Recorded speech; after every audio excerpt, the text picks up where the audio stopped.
नमस्कार। मैं प्रभात कुमार बिश्नोई, प्रवक्ता, अर्थशास्त्र, राजकीय inter college Deori, online classes में अपने सभी छात्र और छात्राओं तथा अपने व्यूअर्स का हार्दिक अभिनंदन करता हूं। आइए शुरू करते हैं एक नवीन टॉपिक। नमस्कार। आज का हमारा टॉपिक है मुद्रा का अर्थ, परिभाषा तथा कार्य। अर्थशास्त्र की धुरी मानी जाती मुद्रा। ज्ञान की प्रत्येक शाखा की अपनी मूलभूत खोज होती है। ज्ञान की प्रत्येक शाखा की अपनी एक मूलभूत खोज होती है। जैसे रसायन शास्त्र में अग्नि, भौतिक शास्त्र में पहिया, राजनीतिक शास्त्र में बोट, अंक गणित में अंक और रेखा गणित में रेखाएं। ठीक इसी प्रकार अर्थशास्त्र में मुद्रा एक वस्तु है, एक ऐसी वस्तु है जिसके चारों ओर अर्थतंत्र चक्कर लगाता है। ये क्रॉथर का कथन है, बहुत ही महत्वपूर्ण कथन है। ठीक है, मुद्रा के महत्व को दर्शाता है। खैर, इससे पहले कि हम आपको मुद्रा का अर्थ बताएं तो थोड़ा भूमिका देख लेते हैं।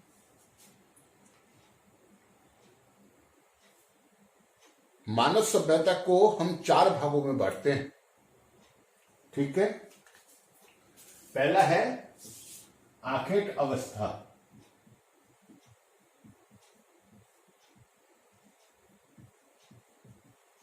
ठीक है, दूसरा है पशुपालन अवस्था। तीसरा है कृषि अवस्था।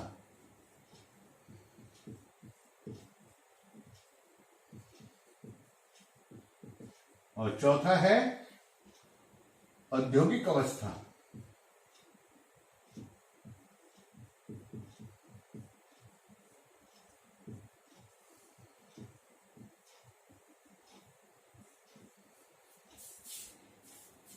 ठीक है, ये 4 मानव सभ्यता के विकास को हम इन 4 अवस्थाओं में, समाज के विकास को, क्रमिक विकास को इन 4 अवस्थाओं में हम बांटते हैं। आखेट अवस्था, पशुपालन, कृषि अवस्था, औद्योगिक अवस्था। और देखिए, ये जितनी भी अवस्थाएं हैं, प्रत्येक अवस्था में मुद्रा किसी न किसी रूप में विद्यमान रही है क्या मुद्रा? चलिए मैं बताता हूं आपको। प्राचीन रोम में एक देवी थी, मोनेटा देवी का एक मंदिर था। और उस मंदिर में मुद्रा का टंकण होता था। टंकण मतलब ढलाई, छपाई। सोने चांदी के सिक्के होते तो ढाले जाते थे, वो जैसे मूर्तियां ढाली जाती हैं धातुओं की। तो संभवतया इस मोनिटा देवी के नाम पर ही इसका नाम मनी पड़ा है। MONEY। मनी मतलब मुद्रा। मुद्रा माने द्रव्य।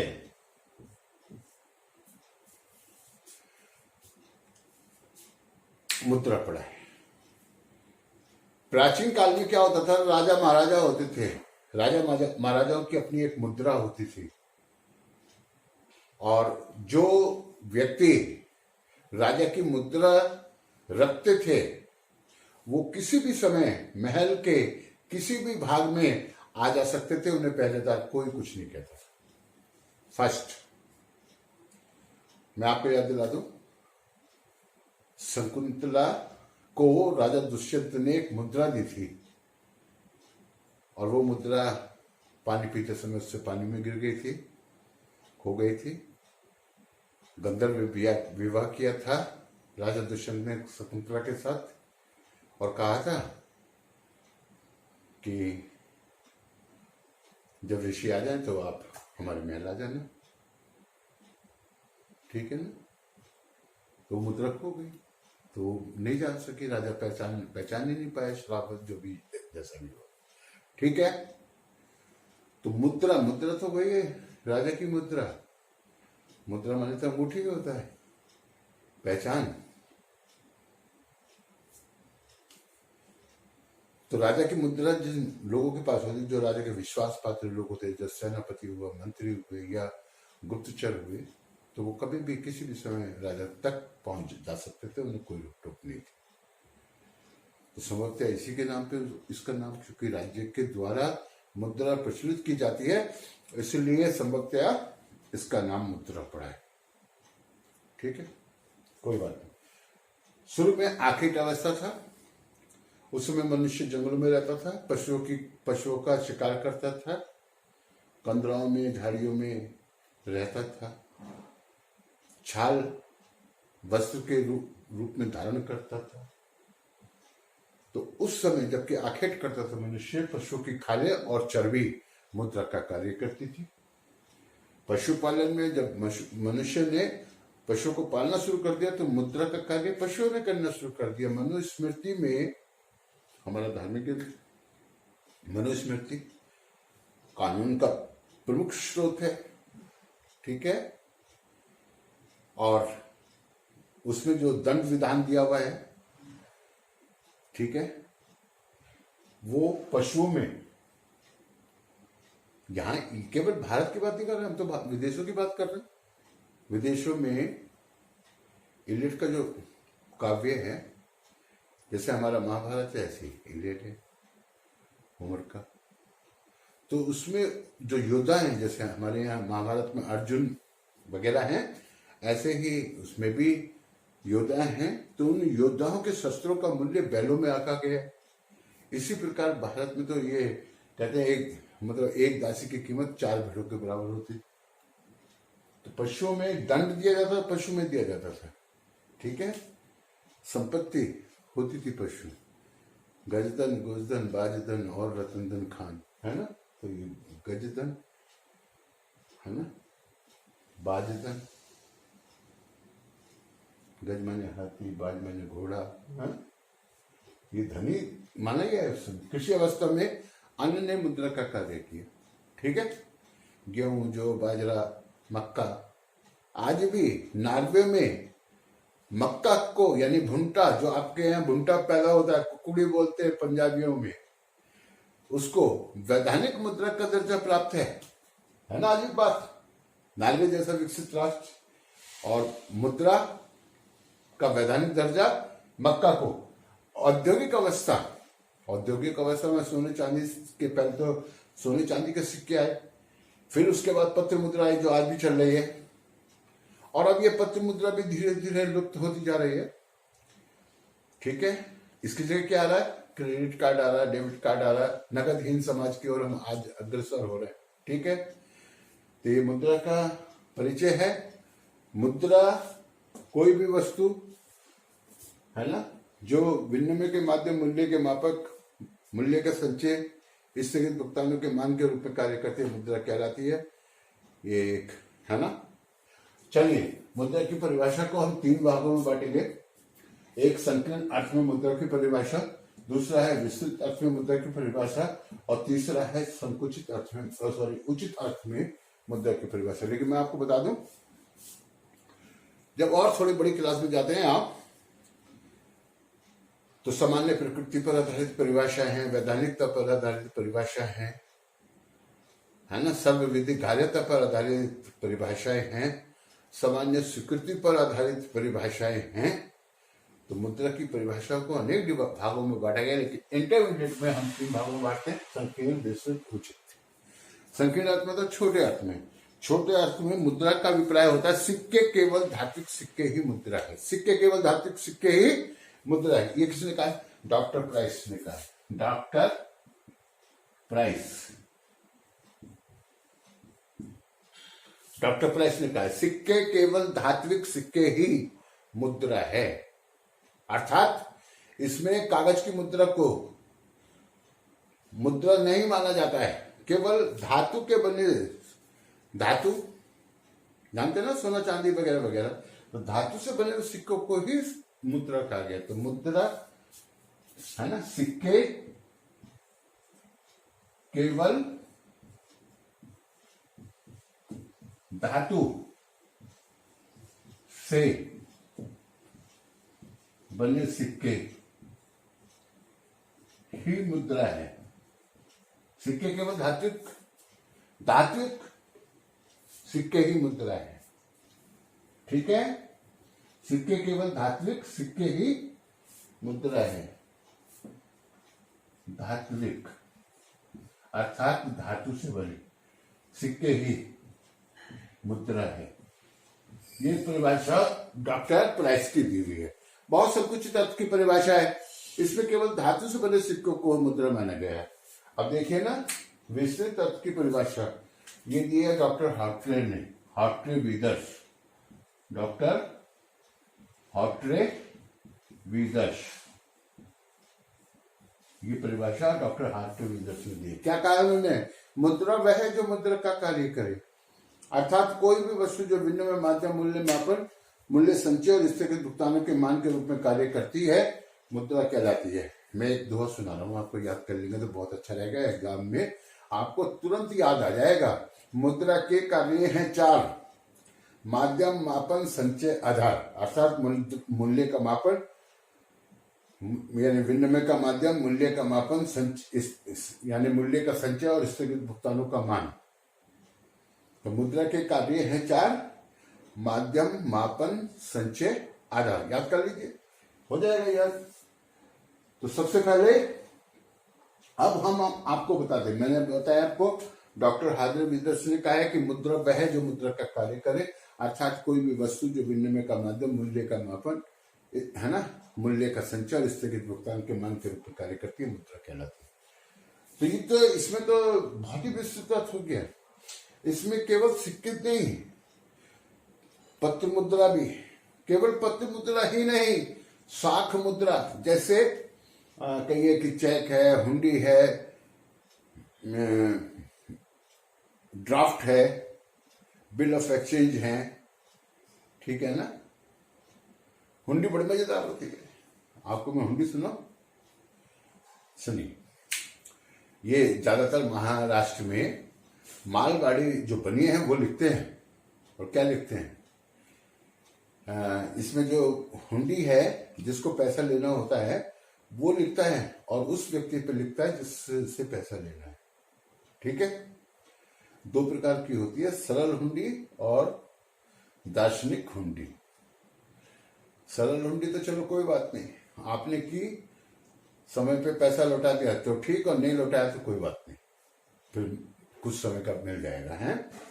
लेकिन दार्शनिक हुंडी क्या है कि देखो और पैसा दे दो, दर्शन करो और पैसा यानी मुद्रा दे दो। अगर ऐसा नहीं करोगे तो क्या होगा, जिसने वो दार्शनिक हुंडी आपके ऊपर की वो आपको दिवालिया घोषित कर देगा। ठीक है, और दिवालिया व्यक्ति को कोई अधिकार नहीं होता, जानते हैं आप, पॉलिटिकल साइंस में पढ़ते हैं। भारत का राष्ट्रपति बनना तो दिवालिया नहीं होना चाहिए, पागल नहीं होना चाहिए। ठीक है, अब सुनिए, सिद्ध श्री इलाहाबाद पत्री भाई रामस्वरूप रामलाल को जयपुर से जोग लिखी रामलाल मदन लाल की राम राम वाचना। एक हुंडी आपके ऊपर की ₹1000 अंकन 1000, जिसका आधा 500 का दूना पूरा 1000।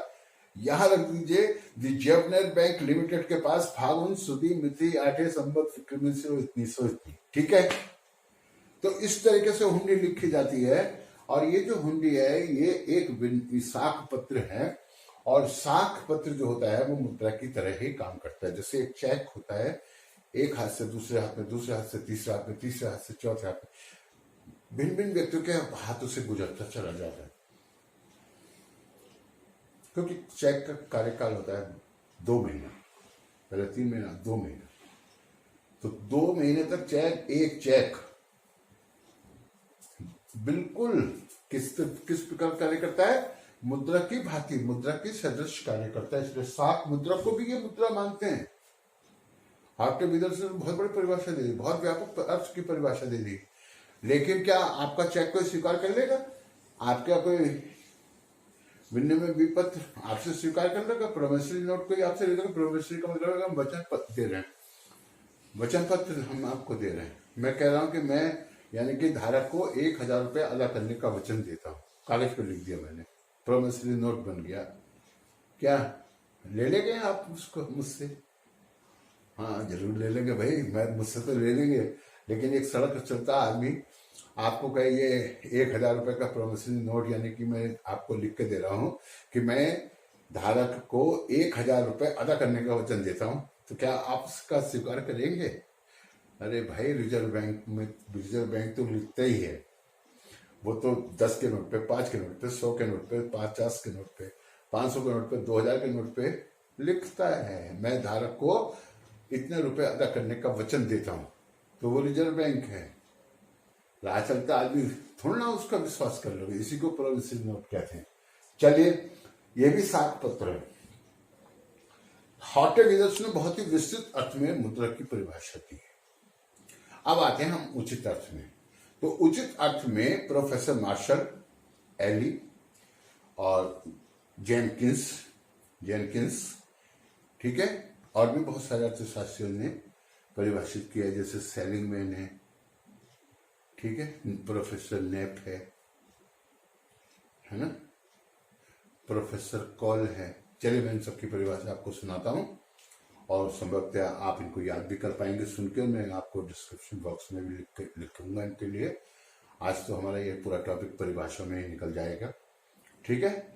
मार्शल ने मुद्रा के बारे में कहा, मुद्रा में वे समस्त वस्तुएं तथा पदार्थ सम्मिलित किए जाते हैं जो किसी स्थान पर किसी भी समय बिना किसी विशेष जांच पड़ताल अथवा संदेह के वस्तु और सेवाओं के क्रय विक्रय के साधन के रूप में चालू रहती है, मुद्रा कहलाती है। मार्शल की परिभाषा याद कर लीजिए, बड़ी सिंपल परिभाषा है, मैं आपको और भी लिख के अभी समझाने वाला हूं, ठीक है। दूसरी परिभाषा एल की परिभाषा, कोई भी वस्तु जो साधारणतः एक हाथ से दूसरे हाथ को गुजरती है तथा वस्तु और सेवाओं के अंतिम भुगतान के रूप में स्वीकार की जाती है, मुद्रा कहलाती है। कॉल की परिभाषा, कॉल ने कहा है, मुद्रा केवल क्रय शक्ति है, अर्थात कोई ऐसी वस्तु जो अन्य वस्तु को खरीद सकती है। मुद्रा केवल क्रय शक्ति है, अर्थात कोई ऐसी वस्तु जो अन्य वस्तु को खरीद सकती है। प्रोफेसर नैप के शब्दों में, इसी तरह कोई भी वस्तु जो राज्य द्वारा घोषित कर दी जाती है मुद्रा हो जाती है। कोई भी वस्तु जो राज्य द्वारा घोषित कर दी जाती है मुद्रा हो जाती है, ठीक है। कि कोई भी वस्तु जो राज्य द्वारा घोषित की जाती है मुद्रा हो जाती है, ठीक है। क्या बोला प्रोफेसर नैप ने, क्या कहा? कोई भी वस्तु जो राज्य द्वारा घोषित कर दी जाती है मुद्रा हो जाती है। सेलिंगमैन ने क्या कहा है? सेलिंगमैन ने कहा है, मुद्रा वह वस्तु है जिसे सर्वविधि गार्यता प्राप्त हो। सर्वविधि गार्यता, सर्वविधि गार्यता, अर्थात जिसको सब लोग स्वीकार करते हो, है ना।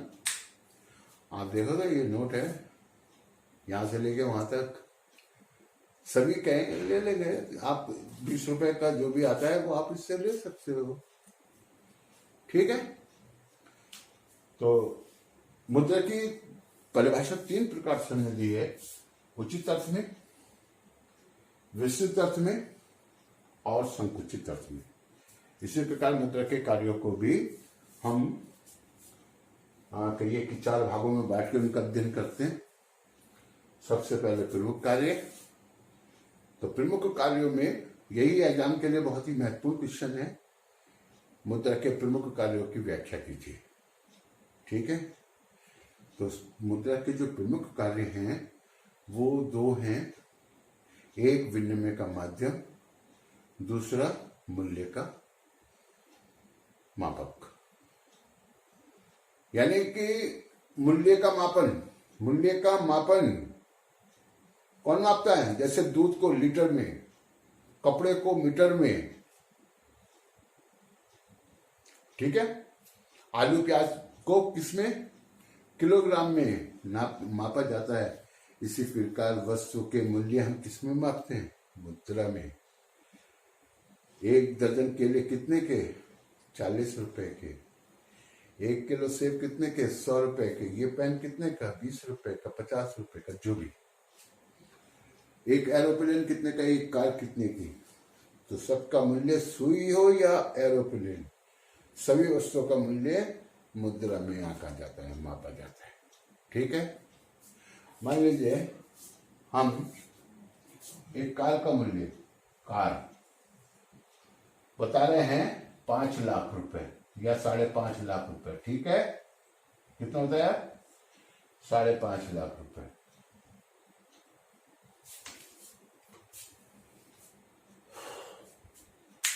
मूल्य बताया 5.5 लाख रुपए और आप हमें दे रहे हो $5.5 लाख। हम तो राजा बन जाएंगे भाई। ऐसा नहीं होता ना। अगर मूल्य रुपए में बताया जा रहा है तो माध्यम काय में होगा, रुपए में होगा, अर्थात विनिमय का माध्यम। आप 5.5 लाख रुपए तो के कार लोगे, कार वाला रुपया लेगा, कार दे देगा, हो गया। तो मतलब मूल्य पहले क्या होता था, पहले वस्तु से वस्तु के अदल बदल होती, बड़ी कठिनाई होती थी, कभी कभी तो आवश्यकता संतुष्ट नहीं हो पाती थी। आज मुद्रा के द्वारा अदल बदल होती है, क्रय विक्रय द्वारा मुद्रा यानी कि विनिमय होता है और बड़ा सरल होता है। आपके पास मुद्रा होनी चाहिए, आप कुछ भी खरीद सकते हैं। ठीक है। तो विनिमय माध्यम का मतलब है कि यानी कि आप जो है मुद्रा देते हैं और बदले में वस्तु प्राप्त कर लेते हैं। तो मीडिएटर का कार्य करता है मुद्रा। और वस्तु का मूल्य कौन मापता है, मुद्रा मापती है। ठीक है। मुद्रा के 3 द्वितीयक कार्य हैं। कौन कौन से। पहला कार्य है मूल्य का संचय, यानी हम मुद्रा में ही मूल्य संचित करके रखते हैं। प्रत्येक व्यक्ति बचत करता है, बैंक में रखता है। क्यों, भविष्य में कभी भी आवश्यकता पड़ सकती है। जब आवश्यकता पड़े तो निकालो और खर्च करो। बताएंगे आपको, आगे बताएंगे, विस्तार से बताएंगे। और इसके अलावा स्थगित भुगतानों का मान, स्थगित भुगतानों के मान के रूप में मुद्रा कार्य करती है। अर्थात ऐसे भुगतान जो भविष्य के ऊपर टाल दिए गए हों। ठीक है। आप मुद्रा देते हो और ऐसे भुगतान हो जाते हैं। लाला जी से कहा भाई 1 किलो अरहर की दाल दे दो, लाला जी ने दे दी, बोले पैसे बाद में आएंगे। अर्थात वो भुगतान हमने अब हफ्ता, 1.5 हफ्ता, 2 हफ्ते बाद जब आपके पास में व्यवस्था हो जाती है, आप जाते हो, लाला जी ये पैसा आपका। तो स्थगित भुगतान का मतलब आप समझ गए होंगे। तो इन्हीं भुगतानों का आधार है मुद्रा, और ये मुद्रा का बहुत बड़ा कार्य है। ठीक है। प्राचीन समय में जब हम लोन किसी से उधार लेते थे तो चुकाने में बड़ी समस्या थी, कितना लौटाए, लड़ाई झगड़े होते थे। आज नहीं, आज तो बिल्कुल ब्याज की दर पहले तय होती है। ठीक है। उतना ब्याज चुका और मुद्रा मूल्य वापिस कर। तो मुद्रा को हम यानी कि मूल्य को संचित काय में करते हैं, मुद्रा में। और स्थगित भुगतानों के मान का कार्य कौन करती है, मुद्रा करती है। ठीक है। इसके अलावा मूल्य का हस्तांतरण, पहले विनिमय काल में वस्तु को उठा के ले जाओ। अब 10 कुंटल गेहूं के बराबर मूल्य खटी में लाना है दिल्ली से, तो ये तो बड़ा कठिन हो गया। फिर कैसे लाओगे, या तो ट्रैक्टर हो, और कोई कह कि 10 कुंटल गेहूं अपने सिर पर लेके चले जाओ तो संभव ही नहीं।